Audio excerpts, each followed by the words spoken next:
Hello दोस्तों, आज हम बात करेंगे स्प्रिंकलर के फैक्टर के बारे में। स्प्रिंकलर का जो के फैक्टर होता है वो होता क्या है और उसको कैसे निकालते हैं, ठीक है। उसका फॉर्मूला क्या होता है, उसका रेंज क्या होता है, उसके बारे में आज बात करेंगे इस वीडियो में। देखिए, के फैक्टर होता है ना, के फैक्टर ये है calculate of discharge rate from fire sprinkler head. मतलब जो स्प्रिंकलर हेड होता है, स्प्रिंकलर का हेड जो रहता है, उसका कैलकुलेट डिस्चार्ज, यहाँ से जो पानी डिस्चार्ज होगा उसका हेड को कैलकुलेट करने के लिए हम लोग के फैक्टर को यूज किए। It's calculate in imperial unit for the United state by using the flow in gallon पर minute and the pressure is PSI. मतलब यूनाइटेड स्टेट में कैलकुलेट किस यूनिट करते हैं तो गैलन पर मिनट में होता है, प्रेशर क्या होता है पीएसआई में होता है, ठीक है। इलेक्ट्रिक वाला जो कैलकुलेशन होता है उसमें क्या होता है, लीटर पर मिनट होता है। लीटर पर मिनट होता है और प्रेशर को हम लोग क्या करते हैं, इधर में बाढ़ में करते हैं। बाढ़ में हो गया, केजी में भी करते हैं और बाढ़ में भी करते हैं, ठीक है। ये दोनों में होता है। दूसरा, उसके बाद में ये स्प्रिंकलर का डिस्चार्ज कहाँ से कैलकुलेट होता है, ये स्प्रिंकलर है, जैसे स्प्रिंकलर आपने देखा होगा, इसके अंदर में के 8.0 ऐसा लिखा रहता है, मतलब ये के फैक्टर डिफाइन करता है। तो के फैक्टर डिस्चार्ज जो ये पॉइंट से पानी, ये बल्ब रहता है उसको जब फुटता है, ठीक है, ये पॉइंट से जो डिस्चार्ज होता है मतलब पानी, उसके थ्रू जितना डिस्चार्ज होता है उसी को मापने के लिए के फैक्टर का के यूज करते हैं हम लोग, ठीक है।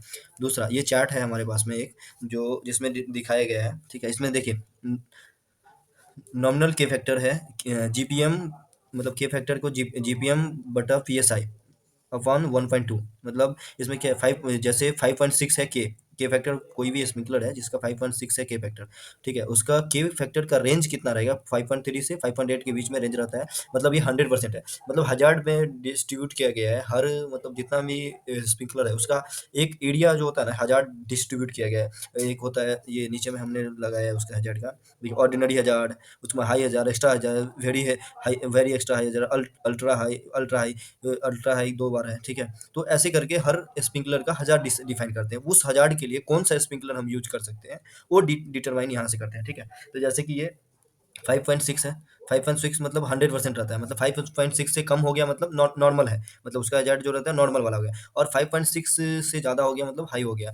5.6 एक मतलब कोफिशियंट है, मतलब उसके ऊपर गया मतलब ज़्यादा हो जाता है, उसके नीचे है मतलब नॉर्मल रहता है। जैसे कि यहाँ देख सकते हैं 8.0 का कितना 140 के, मतलब के फैक्टर इसका कितना है, 140 है, ठीक है। डिस्चार्ज 140 है, 140% है, ठीक है। तो उसका मतलब हाई हो गया, ठीक है। ऐसे करके सेम चीज़ डिटरमाइन करते हैं, ये टेबल के थ्रू आप देख सकते हैं। दूसरा, आपका जैसे ये 5.6 वाला थ्रेड, मतलब के फैक्टर का आया है अपने पास में स्प्रिंकलर, उसका थ्रेड का टाइप मेरे को पता नहीं है, तो यहाँ से देख सकते हैं अपन। जैसे half inch, half inch, half inch, 100 तक, अपना 100 तक हाफ इंच रहता ही है, और 140 में चेंज हो जाता है, हाफ इंच से 20 mm तक रहता है, ठीक है। उसके बाद में ये चेंज होते होते 1 इंच तक जाता है। टेम्परेचर रेटिंग, इसके बारे में बात करेंगे अभी। टेम्परेचर रेटिंग होता क्या है, कोई भी स्प्रिंकलर है, ठीक है, उसको उसको हैजार्ड में डिस्ट्रीब्यूट किया गया है, जैसे कि ऑर्डिनरी हैजार्ड हो गया, हर तरह का मतलब डिटरमाइन किया गया है। तो हर तरह का उसका कलर का कोडिंग रहता है, जैसे कि ऑर्डिनरी हज़ार के लिए कौन सा ऑरेंज और रेड आता है, मतलब वो एक तरह से नॉर्मल हो गया। फॉर्मूला अपन के फैक्टर निकालते कैसे हैं, तो के बराबर क्यू अपन पी 1/2 रहता है, जिसमें Q is flow rate, Q रहता है डिस्चार्ज जो होता है लाइन में, उसको क्यू मानते हैं, और पी इज प्रेशर रहता है, प्रेशर को पीएसआई में ले सकते हैं, दूसरे या तो आप के बार में ले सकते हैं, ठीक है।